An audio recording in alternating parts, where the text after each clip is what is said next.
السلام علیکم، رضوان کے ہم سفر میں خوش آمدید۔ آج ہم ہیں ایک بہت ہی متبرک مبارک ہستی کے مزار پہ، جن کا نام ہے حضرت مخدوم شیخ بہاؤالدین زکریا ملتانی رحمۃ اللہ علیہ۔ تو پہلے ہم ہائی لائٹس دیکھتے ہیں اس ویڈیو کی ذرا، اور اس کے بعد میں آپ کو تفصیل سے پوری تاریخ بتاتا ہوں۔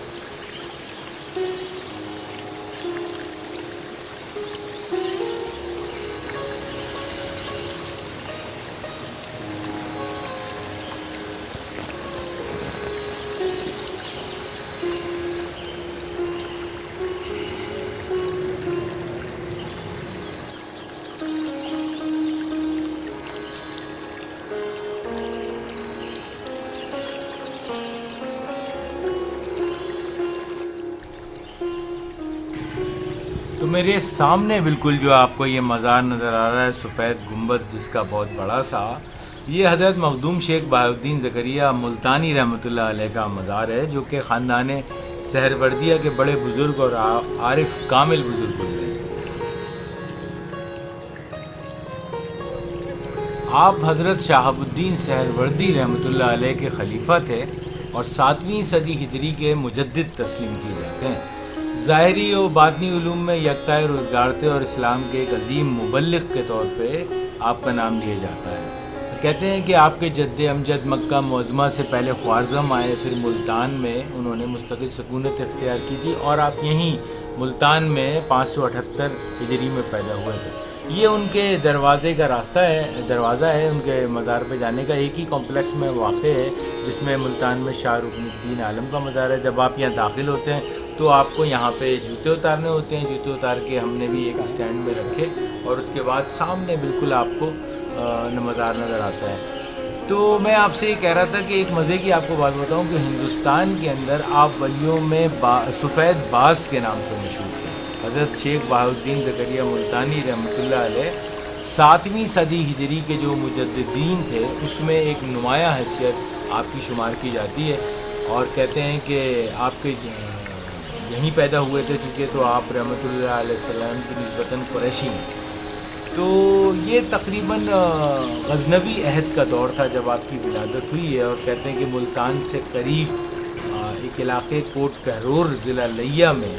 آپ کی رمضان المبارک میں جمعے کی شب کو آپ کی ولادت ہوئی تھی، اور آپ کی والدہ نے رمضان کے دنوں میں آپ کو ہر چند دودھ پلانا چاہا، مگر آپ نے نہ پیا، جو کہ بیسیکلی آپ کی ایک کرامت کے طور پہ بھی جانی جاتی ہے۔ اور 12 سال کی عمر تک آپ رحمۃ اللہ علیہ ملتان ہی میں تعلیم حاصل کرتے رہے،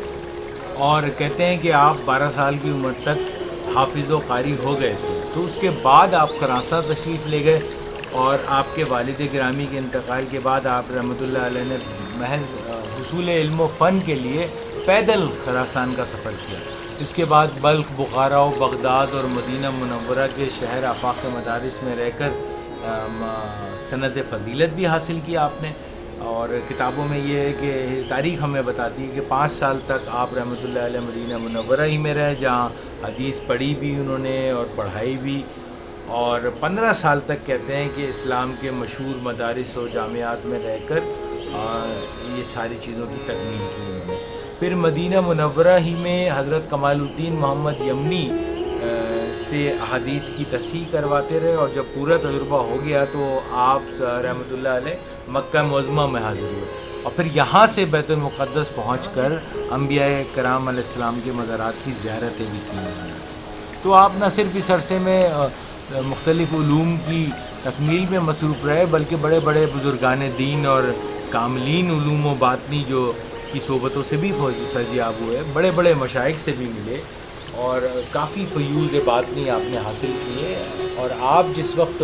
بغداد شریف میں تشریف لائے تو ایک جید عالم کی شکل اختیار کر چکے تھے۔ تو 15 سال کی عمر میں حفظ قرآن، حسن قرات، علوم عقیلہ اور نقلیہ اور ظاہری و باطنی علوم سے بھی مرصع ہو چکے تھے، اور آپ رحمۃ اللہ علیہ کی یہ بھی خصوصیت میں آپ کو بتاؤں کہ آپ قرآن مجید کی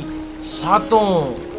قرات یعنی سبع قرات جو قراتیں ان پہ مکمل عبور رکھتے تھے، اور آپ نے حصول علم کے لیے خراسان بخارا وغیرہ وغیرہ کا جو میں نے آپ کو بتایا سفر بھی کیا، فلسطین کا بھی آپ نے سفر کیا، اور آپ نے جتنے مختلف ماہرین تھے شریعت کے ان سے علم بھی حاصل کیا۔ یہ اندر سے ایک بہت ہی وسیع و عریض گنبد ہے جس کے بیچ میں ایک یہ پھول جیسا ایک ڈیزائن بنا ہوا ہے جس سے یہ فانوس لٹک رہا ہے، اور آپ کا جو مزار ہے اس کے اندر جب آپ اندر آئیں گے تو ایک بہت ہی وسیع و عریض ہال کی شکل ہے اس پورے مزار کی، تو آپ کو بہت خوبصورت لگے گا۔ اندر سے لے کے اوپر تک کوئی فلور نہیں ہے بلکہ پورے گنبد تک ایک ہی، یہاں آواز بھی کافی گونجتی ہے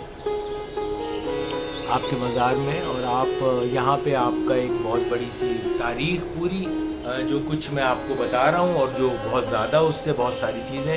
یہاں لکھی ہوئی ہیں، تو یہ آپ پڑھ بھی سکتے ہیں۔ آپ کے آس پاس آپ کے مریدین کی کچھ اہل خاندان کی قبریں وغیرہ بھی ہیں یہاں۔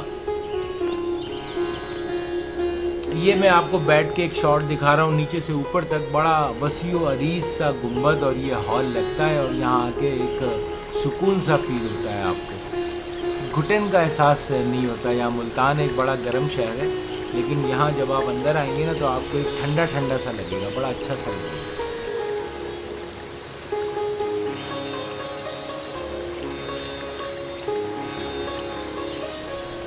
کہتے ہیں کہ حضرت شیخ شہاب الدین عمر سہروردی رحمۃ اللہ علیہ جس زمانے میں ایک بہت بڑے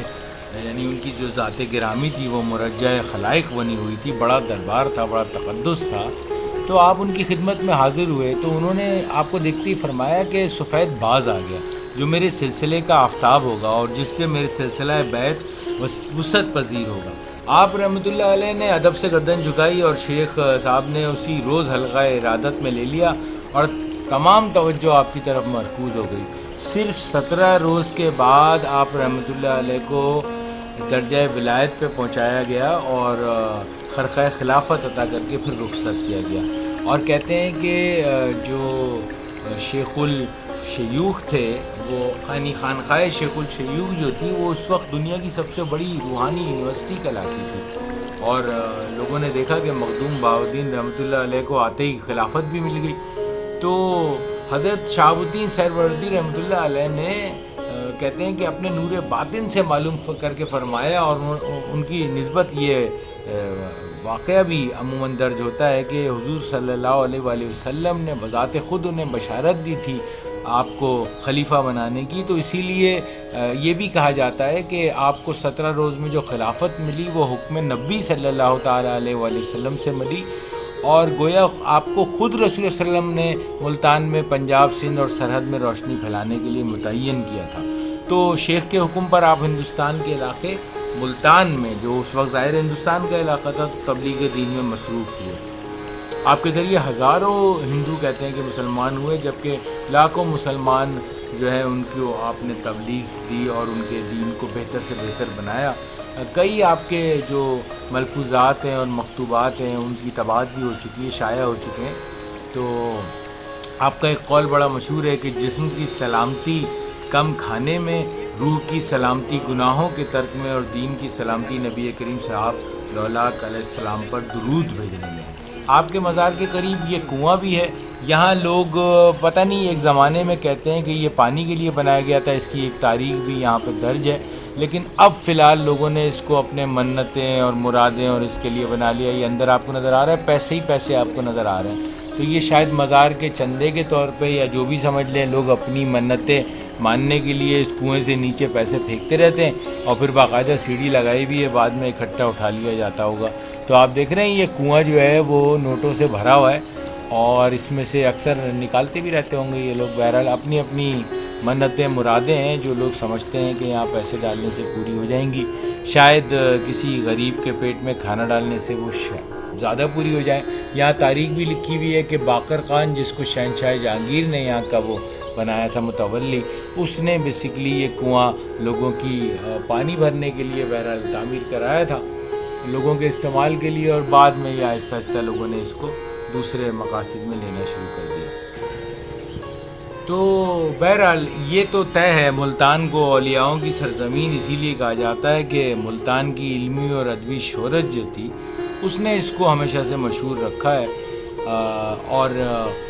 آپ کی وفات جو ہے وہ 21 دسمبر سن 1271 عیسوی میں ہوئی، اور آپ کا مزار شریف یہ قلعہ محمد بن قاسم کہلاتا ہے۔ یہ آخر میں جو یہ پورے کی پوری جگہ تھی، اس کے آخر میں ایک کونے پہ یہ واقع ہے، اور اس کے قریب کنواں بھی میں نے آپ کو دکھایا کہ یہ جو کنواں ہے جہاں لوگ اپنے منتیں مرادیں مانتے ہیں۔ بہرحال تو مجھے امید ہے کہ آج کی یہ ویڈیو آپ کو پسند آئی ہوگی، اور پسند آئی ہے تو ریکویسٹ وہی پرانی ہے کہ اگر چینل کو آپ نے اب تک سبسکرائب نہیں کیا ہے تو ضرور سبسکرائب کریں۔ ویڈیو اگر پسند آئی ہے تو آپ اپنے دوستوں میں شیئر کریں، لائک کریں، اور کمنٹس سے ضرور نوازا کریں۔ کمنٹس کا مجھے بہت انتظار رہتا ہے، میں خود پڑھتا بھی ہوں، اور 100% آپ میرے تمام کمنٹس پہ دیکھیں گے کہ رسپونڈ بھی ہوتا ہے، تو کمنٹ ضرور دیا کریں تاکہ اس سے مجھے اندازہ ہو کہ مجھے اور کیا بہتر کرنا ہے۔ تو بہرحال آخر میں کچھ تصویریں دیکھتے ہیں۔ آپ کے وقت کا بہت بہت شکریہ۔